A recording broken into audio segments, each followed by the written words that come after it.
China, 2015, a thriving, bustling nation of almost 1.4 billion souls. It is the most populous nation on Earth. It is an industrial and commercial powerhouse, the strength of which is central to the health of the global economy.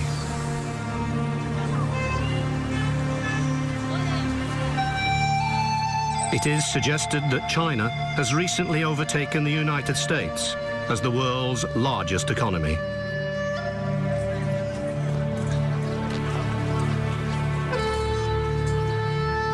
Its military power is formidable, with a standing army of almost 2.5 million, and is second only to the United States in terms of military spending. For many in China, life is good. Its middle class is growing in multiples, and its spending power is immense.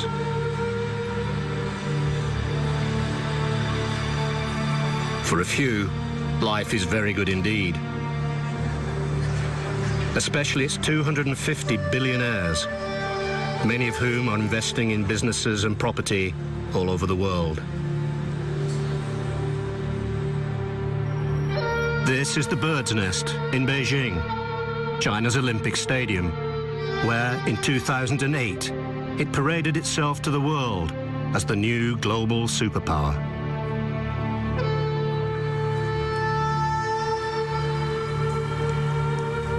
It was Napoleon who said, "Let China sleep, for when she awakes, the world will tremble." How right he was.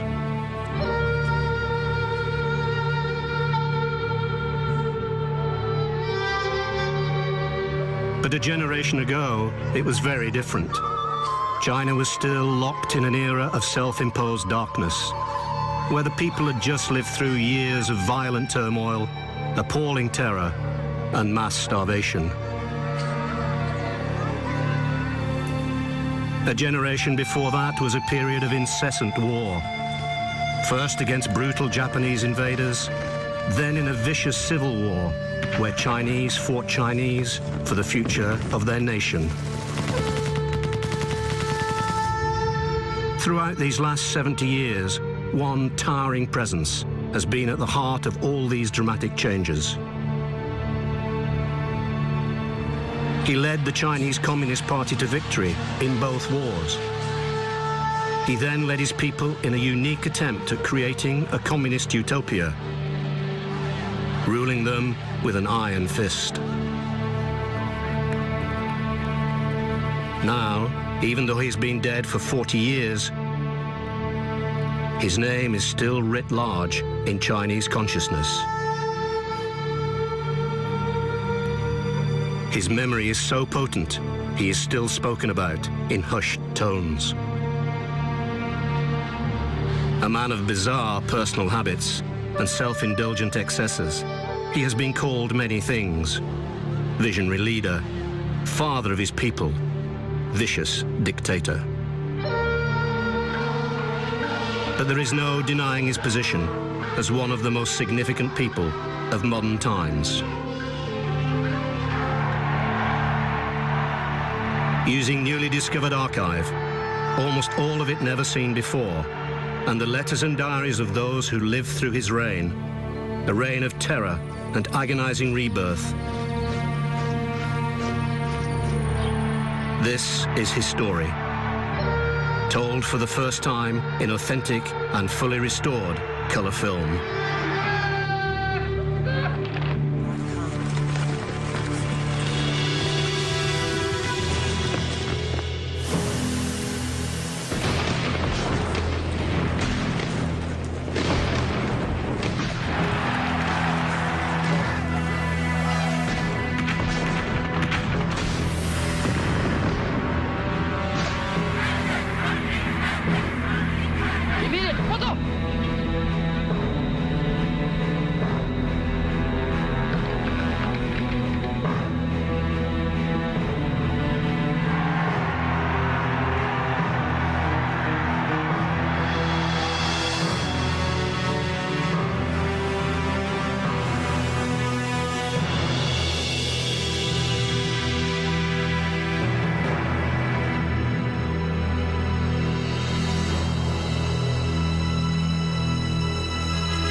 Square, Moscow, August 12th, 1945. A parade to celebrate the triumph of Allied forces against Nazi Germany.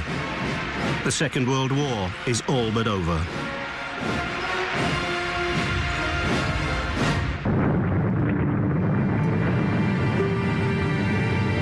Three days earlier, the United States had dropped a second atomic bomb on the city of Nagasaki, Japan, Germany's ally in Asia.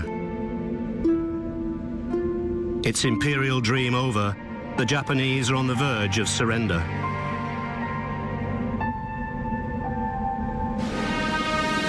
On the same day, just after midnight on August 9th, a huge Soviet Red Army, over 1.5 million men, invaded northern China. Japanese occupiers began to surrender to Soviet forces in vast numbers. As US General Dwight Eisenhower and Ambassador to Moscow, Averell Harriman, celebrate victory with their Soviet allies, leader Joseph Stalin and General Georgy Zhukov, their allies in China, are denied any form of celebration. The defeat of Japan in China does not bring peace, but rather the outbreak of a catastrophic civil war. China is bitterly divided between the nationalist armies of the Kuomintang and its leader, Chiang Kai-shek, and the communist forces of the People's Liberation Army under revolutionary leader Mao Zedong. There has been a truce of sorts between Mao and Chiang during the Japanese occupation of China, when both sides fought against the invaders. But with Japan's defeat, civil war is inevitable. This 1930s nationalist propaganda poster shows the devil of communism being slayed by a traditional Chinese hero. Conversely, this communist poster urges China's peasants, workers and soldiers to resist the nationalists and their murderous supporters, Western imperialists, and China's old aristocratic warlords. Mao, already an iconic leader among the Chinese peasantry, has been waging war since the early 1930s. This poster, based on a painting of him from 1935, when he was 42 years old, is the earliest known image of Mao in color. It shows him in Yan'an, in the central heart of China, to where, with only a few loyal followers, he escaped from encircling nationalist forces in what became enshrined as Mao's legendary Long March. The heroics of the Long March consolidated Mao's position as the leader of China's Communist Party. But some historians claim that many of the events never happened, and that Mao himself did not march the Long March, but was carried on a litter by his men. Nevertheless, Mao uses the Long March as the foundation stone of his heroic image. The Long March is our manifesto. It has proclaimed to the world that the Red Army is an army of heroes, and to the people that it is their only road to liberation. 1948. The tide is turning in Mao's favor in China's brutal civil war.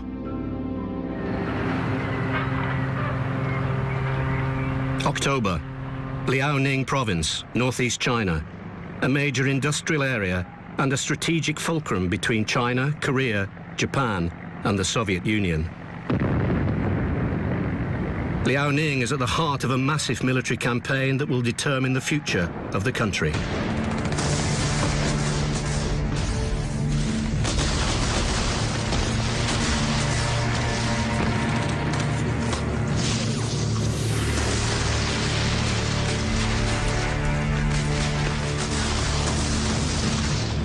After months of ferocious fighting in Changchun and Shenyang, Chiang Kai-shek's army and the city's civilian populations are totally surrounded.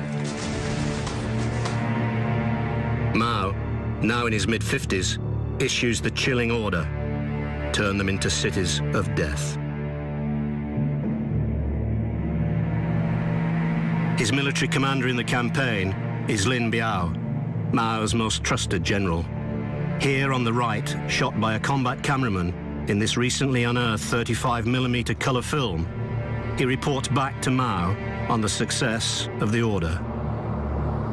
The blockade has produced remarkable results and has caused great famine.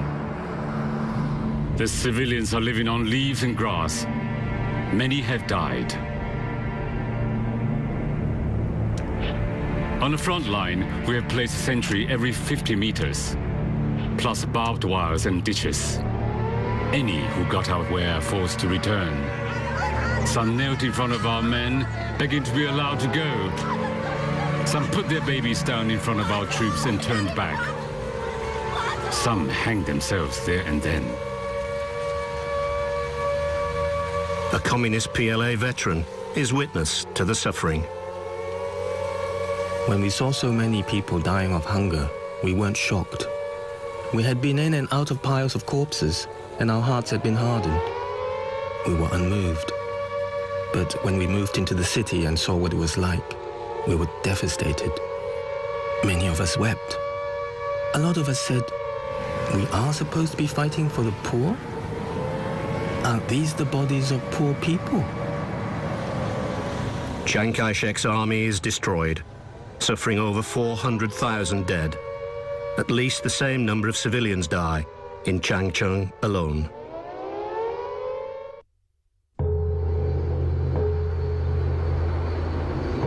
(1948). China's civil war has reached a critical stage. Mao knows that to win, he must rely on deserters from Chiang Kai-shek's nationalist army. He orders his field commanders to use loudhailers to offer food, clothing, and a place in the ranks of the People's Liberation Army if they desert the nationalist cause. He also orders that existing nationalist POWs are offered the same deal. His commanders, especially his political commissar, Deng Xiaoping, and his commander-in-chief, Marshal Liu Bosheng, are horrified by the potential risks. But Mao responds in the bluntest of terms. If you do not do as I ask, we cannot sustain our attacks and victory will slip away. Carry out your orders.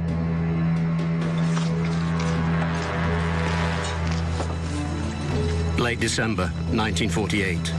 Kalgan, now known as Jiangjiakou, Hebei Province, northwest of Beijing. The PLA storms the city. Kalgan is occupied on December 24th. A series of battles across several provinces is underway, involving over 7 million men, including over 5 million armed peasants, fighting for the PLA.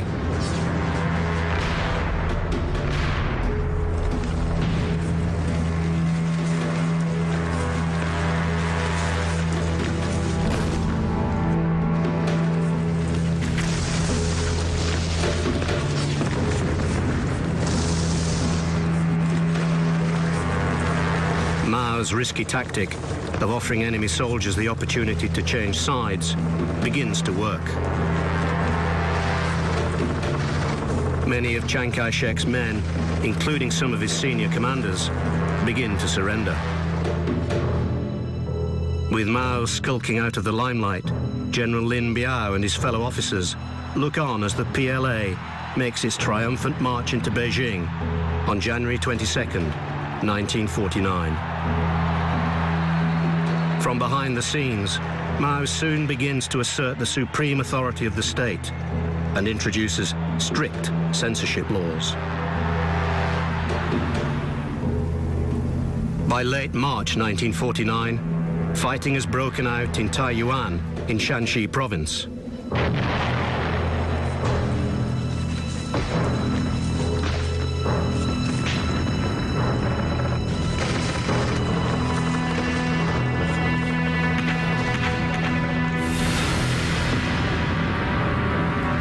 The city falls to the PLA on March 24th. On April 23rd, Nanjing falls. Chiang Kai-shek's government flees south to Guangzhou. as the PLA storms Chiang's headquarters.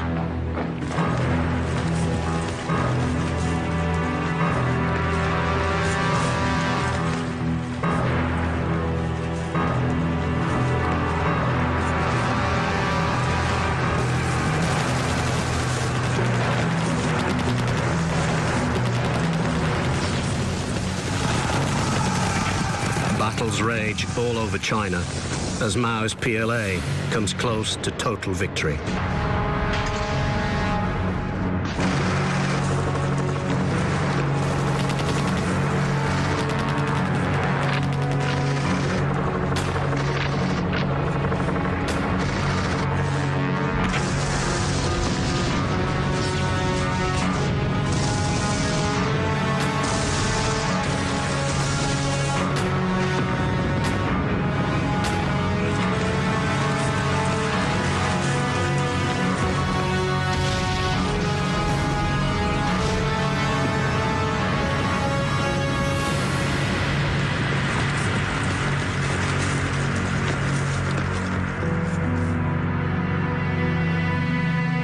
On May 25th, Shanghai falls.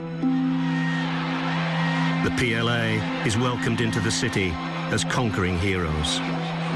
Zhou Yimin watches as the huge parade passes her home. We were so excited. Everyone was celebrating. There weren't too many communists in my district, but they had promised an end to the corruption and violence in the city, and everyone wanted that. Unfortunately, at that time, we had no idea what would come with it. Although it will take several months for the PLA to occupy all the regions of China, the civil war is effectively over. Chiang Kai-shek escapes to the offshore island of Formosa, where he establishes the new Republic of China, now better known as Taiwan. Mao and his Communist Party are the new masters of mainland China and its 550 million people.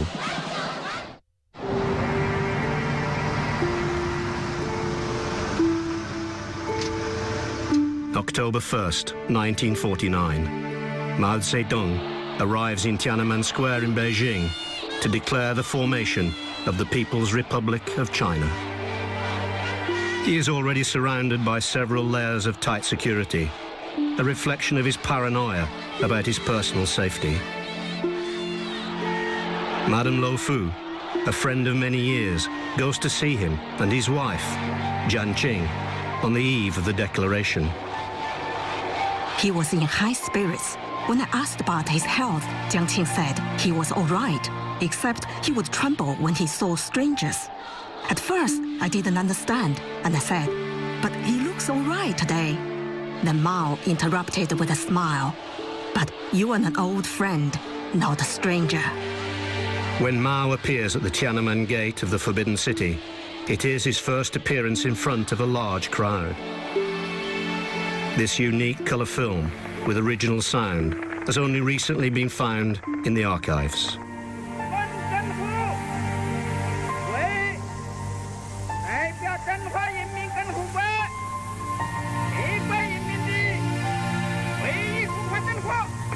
As Mao declares the founding of the People's Republic of China, an ecstatic crowd, over 100,000 strong, roars its approval.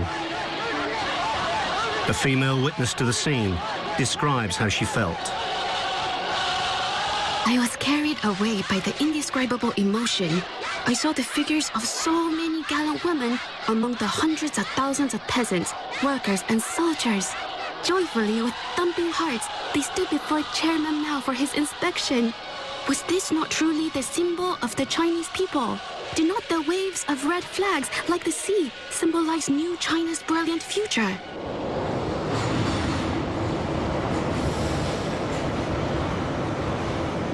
As Mao's People's Liberation Army wins more and more territory in China, he orders senior Communist Party officials into the newly conquered areas to begin the ideological cleansing of his people.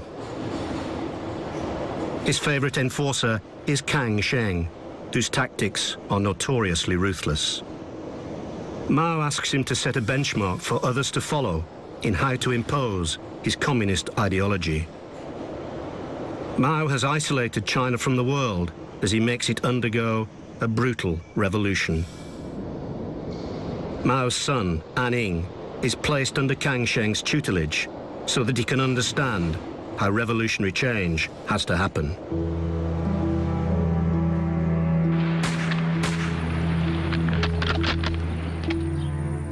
Anning is 27 years old and a Second World War veteran, having fought for the Soviet Red Army on the Eastern Front against Nazi Germany.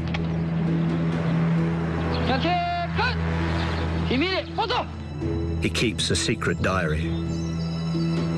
Denunciations began. All the masses were told to raise their weapons and shout over and over again, "Kill, kill, kill." The rally ended with several people beaten to death. Some of the activists recruited were thugs and drags, former puppets of the Japanese invaders. A young party official witnesses many of these denunciations. 4 people were hanging from a rope by their wrists, watched by every man, woman, and child in the village. One of them was a female landlord. In fact, she hadn't got much land. They asked her where she had hidden the grain. I knew she didn't have any grain, but they insisted and beat her. Her blouse was ripped off. She had just had a baby, and her milk was dripping. The baby was crying and crawling on the ground, trying to lick up the milk. People lowered their heads and couldn't bear to look, but were forced to watch. If they refused, they would also be punished.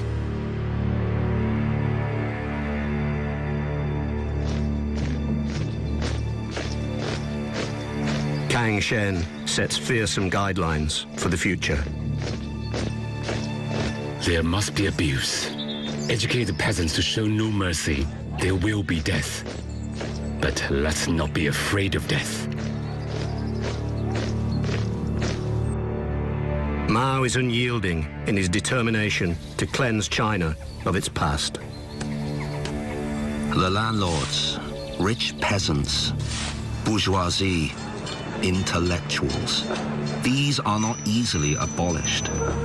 That is why in Hunan alone, 100,000 people were challenged. 10,000 were arrested, 1,000 executed. The landlords will become peasants. The capitalists will be workers. The bourgeoisie can enter the communes, but they must be made to wear their bourgeois hats so that the people can see them. It is the beginning of a reign of terror that will last for many years in Mao's new China.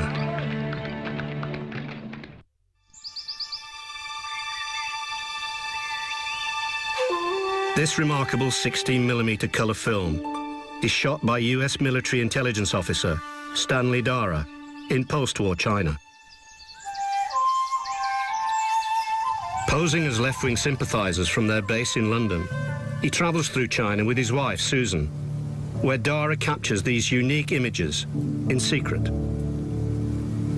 The material later becomes part of the classified CIA collection. It has only recently been declassified and released into the US National Archives in Washington.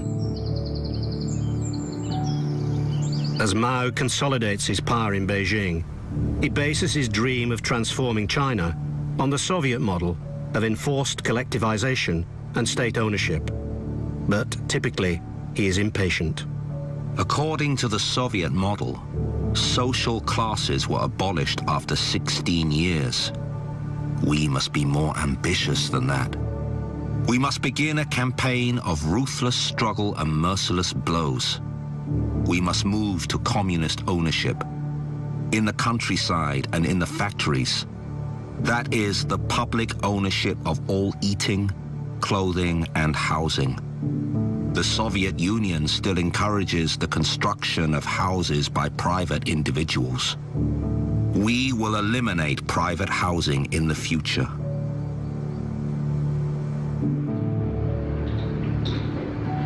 Aware that China is predominantly an impoverished agrarian society, Mao knows that he has to transform its industrial output from a series of cottage industries into large-scale production.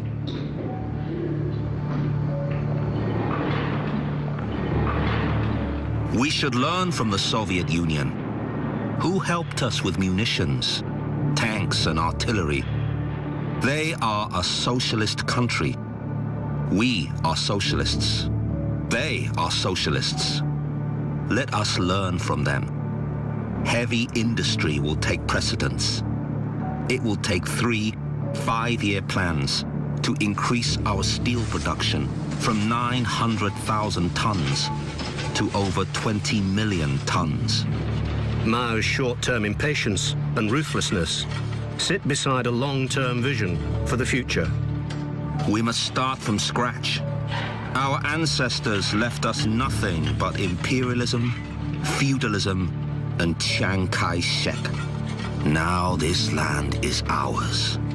Together with everybody, together with the youth, let's devote decades to working on this land. If the first half of this century is for revolution, then the second half is for construction. We must educate the youth about why they have to work hard and start from scratch.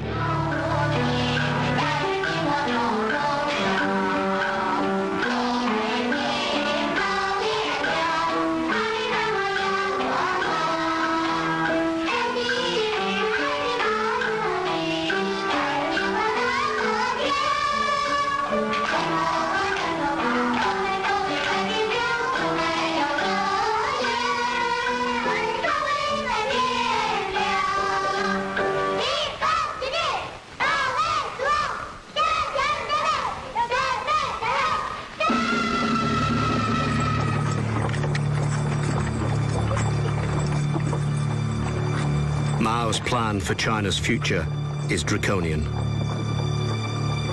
He begins a series of 5-year plans during the 1950s, which are designed to transform the country along strictly socialist lines, an ideology that becomes known as Maoism. Using slogans like, "Political power grows out of the barrel of a gun," he encourages China's peasants to engage in a relentless class struggle against the country's landlords, merchants, and middle classes.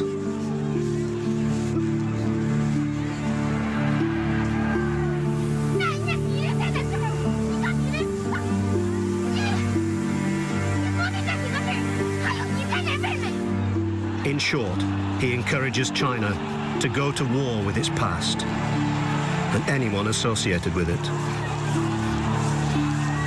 Some positive things are achieved, like the eradication of drug trafficking, organized crime and prostitution, and corrupt foreign investment.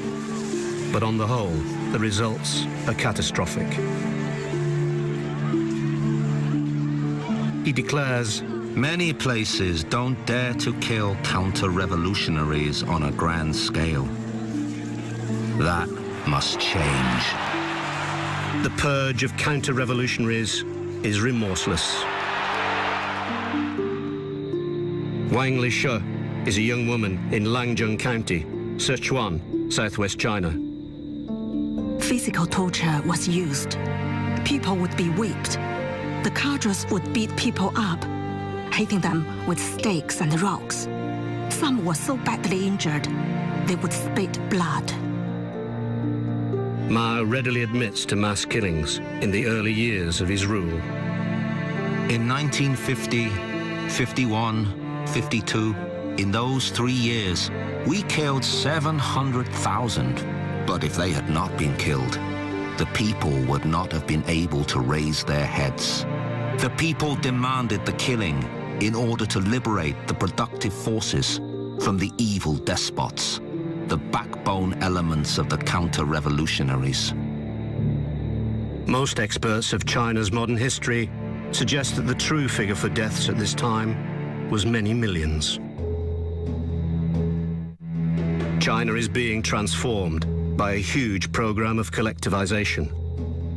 As a result, within a few years, with no incentive to work the land, food shortages become acute in China's more remote regions. It is a portent of the horrors to come. Impatient at the speed of change towards communism, Mao launches a great leap forward in 1958 to quicken the process. It only makes matters worse. Zhu Erge lives in a small village in Jiangyang County, Sichuan. Our pots and pans were taken away as we were only allowed to eat in a collective canteen. Everything was collectivized. We had nothing left in the end. Millions flee the countryside and travel to the cities. We watched the new rice shoots die. There was nothing we could do. The cadres were real tyrants. They went around houses smashing up everything without hesitation. Our wardrobes and beds were broken into pieces and burned as fuel. They eventually pulled down the walls of our mud house to use as fertilizer. 19-year-old Huang Manyi lives in Dingyuan County, Anhui Province, central eastern China. I was so frightened in those days. My teacher called the Great Leap Forward a failure. He was sent to labor camp for 8 years. My uncle's wife got caught eating wheat in the field. She was denounced and tortured there and then. It was brutal, too brutal for me to talk about. They beat her until she died of her injuries. My eldest aunt died in a similar way. It was a snowy day. She was crawling along the road looking for something to eat. She started grazing on raw wheat. After she was discovered, a large group of people was sent out to catch her. She was cold, hungry, and badly traumatized. She died soon after. A huge famine results from the imposition of the Great Leap Forward, during which it is estimated that between 20 million and 40 million people died. The failure of the Great Leap Forward weakens Mao's position as supreme leader, and he is challenged by Deng Xiaoping and Liu Shaoqi. Mao's response is a cultural revolution, which he launches in 1966 to reignite class struggle and purge China of revisionists like Deng and Liu. China sinks into an abyss of chaos and death, even worse than before. He unleashes millions of young Red Guards who are driven on by the diktats of Mao's Little Red Book, which demands that all revisionists be purged.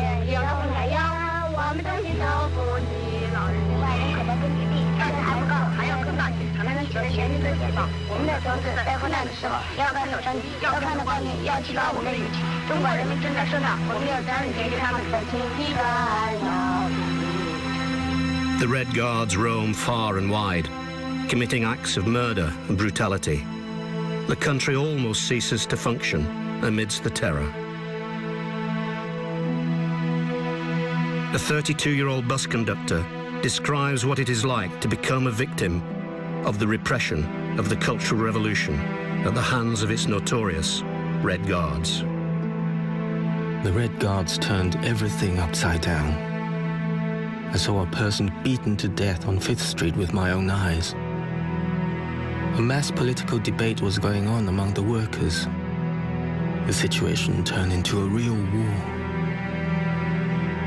The young man chooses the wrong side in a dispute between rival factions of workers.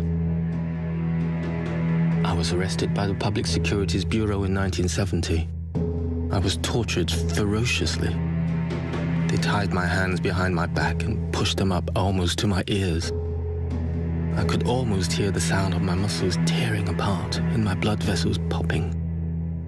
It was worse than having my head chopped off. I didn't recover for 4 months. He survives the brutality of his torture, but is imprisoned for the next 22 years. Most victims of the Red Guards do not survive. Between 1 million and 3 million people die high during the purges of the Cultural Revolution, as Mao reasserts his iron grip on China. By the early 1960s, Mao Zedong's ruthlessness towards friend and foe alike has made him China's supreme leader, with just as much power as the country's ancient emperors. Li Zhisui had been appointed as Mao's personal physician in 1954. He spends more time with China's leader than anybody else. By the 60s, Mao has been completely seduced by the temptations of absolute power.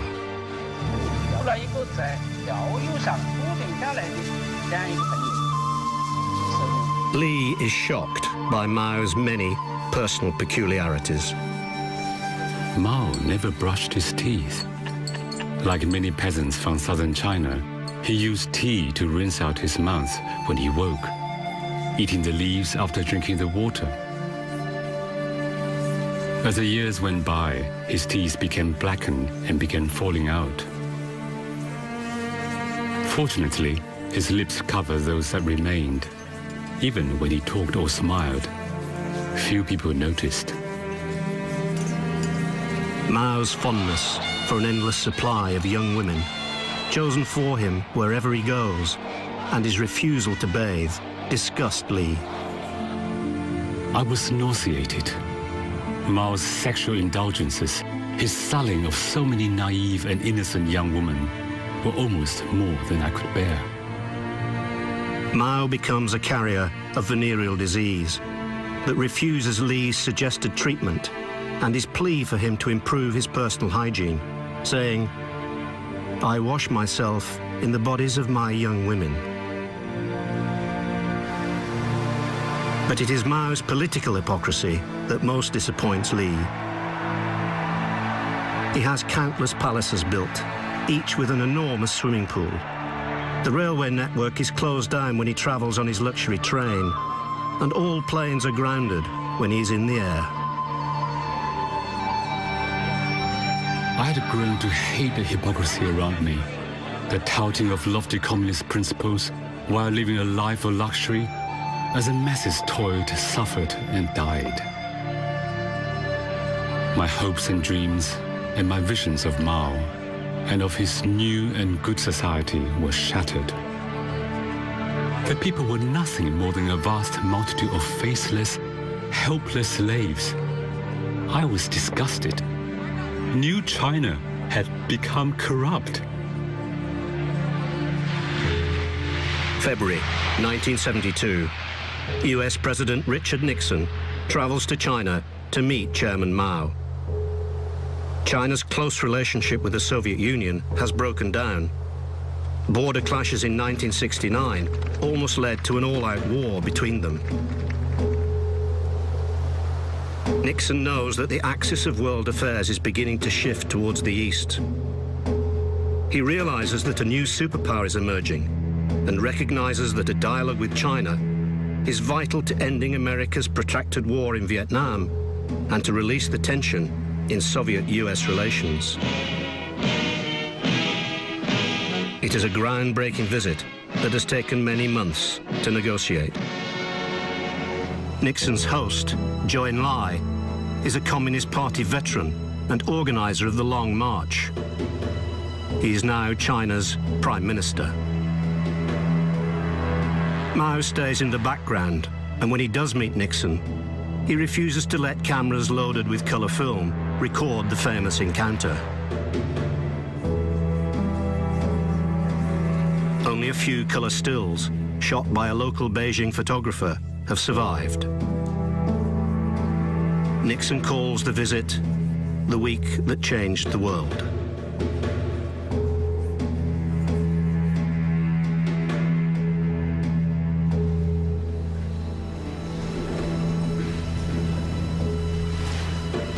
With his new relationship in place, Nixon has outmaneuvered the Soviets.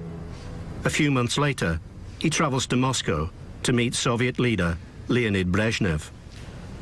There they sign the first major agreement to limit the proliferation of nuclear weapons, the Strategic Arms Limitation Treaty.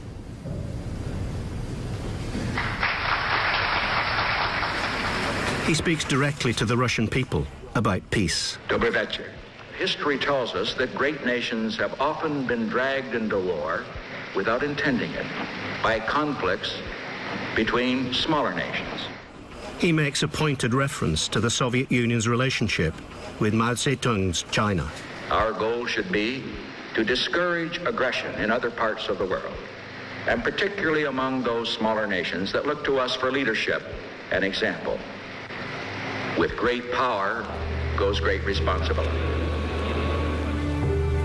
It is the beginning of the end of the Cold War and the emergence of a new world order, with China as a major player.